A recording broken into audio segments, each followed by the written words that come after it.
नमस्कार. सर्वप्रथम सर्वांना श्री स्वामी समर्थ. स्वामी भक्तांनो, तुम्ही आज या व्हिडिओ थ्रू माझ्यापर्यंत आलेले आहात, तर हा काही योगायोग नाही बरं का. तर ही स्वामींचीच इच्छा आहे, म्हणून तुम्ही या व्हिडिओ थ्रू आज माझ्यापर्यंत पोहोचलेले आहात. स्वामी काय सांगतात? स्वामी म्हणतात की भिवू नकोस, मी तुझ्या पाठीशी आहे.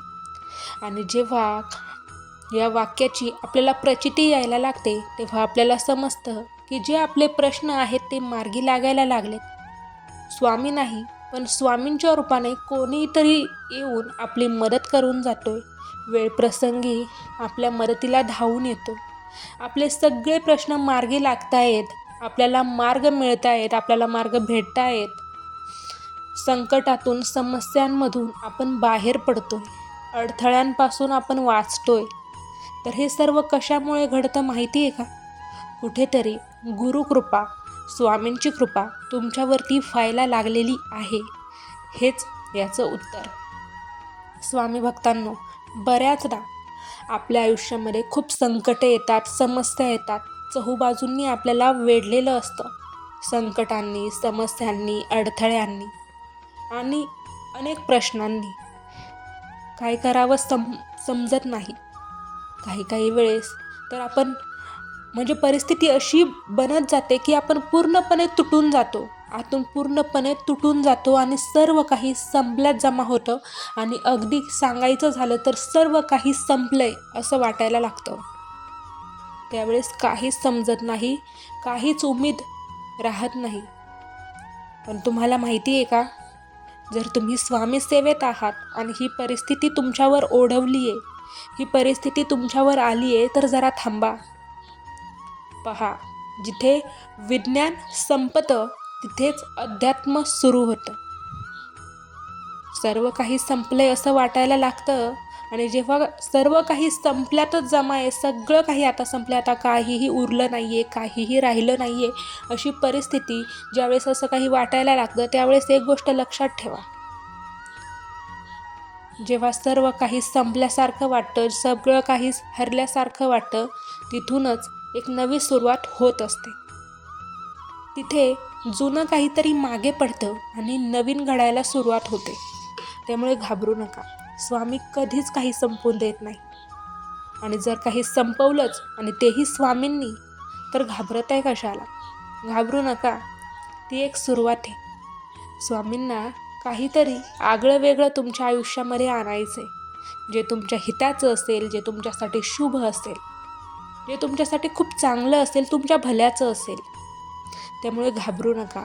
त्या परमेश्वरावर, त्या स्वामी महाराजांवर विश्वास ठेवा. स्वामी खूप दयाळू आहेत, खूप दयाळू. जे आपल्या मनात असतं ना, ते स्वामींना माहीत असतं. आपण स्वामींना नाही सांगितलं तरी स्वामी सगळं जाणतात की माझ्या या भक्ताला काय हवं आहे, काय नको आहे, त्याच्यासाठी काय योग्य आहे, काय अयोग्य आहे, हे सर्व काही स्वामींना कळत असतं. भक्तांच्या इच्छा, मनोकामनाही स्वामींना माहीत असतात की माझ्या भक्ताला काय हवं आहे, काय पाहिजे त्याला. पण आपल्याला वाटतं की लगेच मिळावं. तसं नाही होत. त्यासाठी योग्य वेळ यावी लागते. आणि जेव्हा ती योग्य वेळ आपल्या आयुष्यामध्ये येईल, तेव्हा स्वामी इतकं भरभरून देतात की आपली ओंजळ कमी पडते ते घेण्यासाठी. आणि ज्याची आपण कल्पनाही केलेली नसते, एवढं सगळं काही आपल्याला मिळून जातं आणि एवढं सगळं काही स्वामी देतात. फक्त योग्य वेळ येण्याची गरज असते. योग्य वेळी योग्य तेच आपल्याला स्वामी देतात. या उक्तीवर विश्वास ठेवा आणि श्रद्धा ठेवा. महाराज काय आहेत महाराज? ज्याला स्वामी समजलेत ना, तो या जगातल्या कोणत्याच गोष्टीचा सामना करण्यासाठी घाबरणार नाही. तो घाबरणारा व्यक्तीच नसतो. ज्याला स्वामी समजले, तो या जगातल्या कोणत्याच परिस्थितीला घाबरत नाही, कोणत्याच अडथळ्यांना घाबरत नाही, कोणत्याच संकटाला घाबरत नाही. कसल्याच आणि कोणत्याच परिस्थितीत तो डगमगून जात नाही. कशाचाही सामना तो अगदी सहज करू शकतो. आणि एवढं सामर्थ्य हे स्वतः स्वामी समर्थ महाराज आपल्याला देत असतात, जेव्हा आपण त्यांच्या सेवेत असतो. आणि जेव्हा आपल्या हातात जे आपल्या हातात आहे जे आपण करू शकतो एवढं आपण केलं आहे. पण अशा काही गोष्टी, अशा काही समस्या, अशी काही संकटं की ज्यामध्ये आपण काहीही करू शकत नाही, तेव्हा तुम्ही जे अशी परिस्थिती जर आपल्या आयुष्यात निर्माण झाली की आपल्याला काय करावं ते कळत नाही किंवा आपल्या हातून आपल्याला समजत नाही काय करावं, आपल्या हातून काही होऊ शकत नाही, तेव्हा जेव्हा तुमच्या हातात काही नसेल ना, तेव्हा तुम्ही ते स्वामींवर सोपवा की स्वामी माझ्या हाताबाहेरचं आहे, माझ्या आवाक्याबाहेरचं आहे, माझ्या परिस्थितीबाहेरचं आहे, आता मला काही जमणार नाही, हे मी तुमच्यावर सोपवते किंवा सोपवतो, तुम्ही पाहून घ्या. तेव्हा स्वामी पाहून घेतात की अरे खरंच हे माझ्या भक्तांच्या आवाक्याबाहेरचं आहे, तर मी पाहणार. पण स्वामी म्हणतात जे तुझ्या हातात आहे ते तू कर. जर मेहनत करण्याचं तुझ्या हातात आहे ना, तर तू मेहनत कर. त्या मेहनतीला फळ द्यायचं की नाही हे मी ठरवतो, फक्त तू मेहनत कर. जे तुझं कर्म आहे ते तू करत राहा, ते कर. त्या कर्माला फळ द्यायचं की नाही, त्या कर्माला यश द्यायचं की नाही हे मी पाहून घेतो. तू फक्त जे तुझं कर्म आहे ते करत राहा, फळाची अपेक्षा ठेवू नकोस. योग्य वेळ आली की मी ते तुला देणारच आहे, असं स्वामी स्वतः सांगत असतात.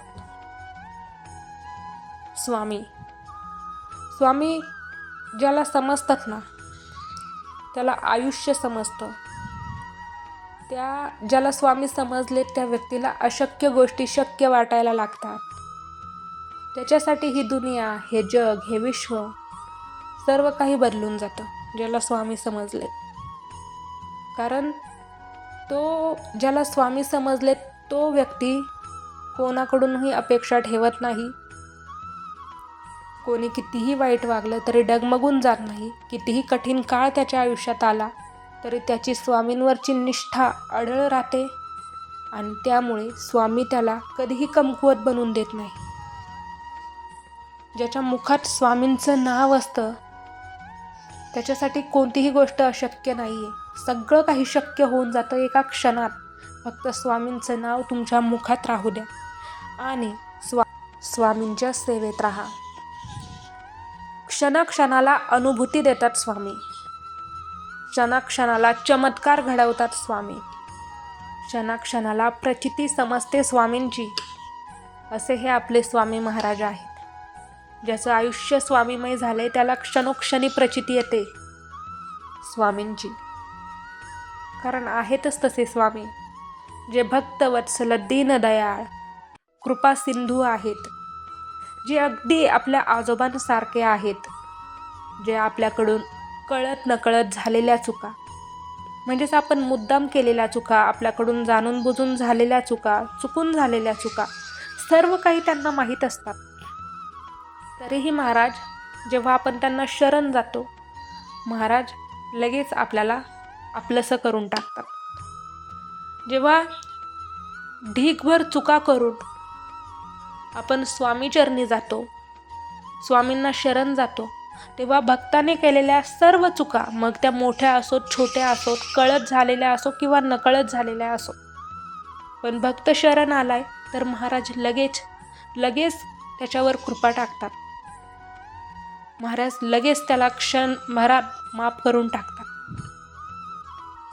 असे हे आपले स्वामी महाराज आहेत की ज्यांच्या चरणी आपल्या सर्व चुका माफ होतात. असे हे आपले दीनदयाळ स्वामी महाराज आहेत. स्वामी भक्तांनो, आजची झालेली सेवा स्वामीचरणी समर्पित. भेटूयात पुन्हा एकदा अशाच अप्रतिम अशा स्वामी संदेशामध्ये. तोपर्यंत सर्वांना श्री स्वामी समर्थ. जय जय स्वामी समर्थ. धन्यवाद.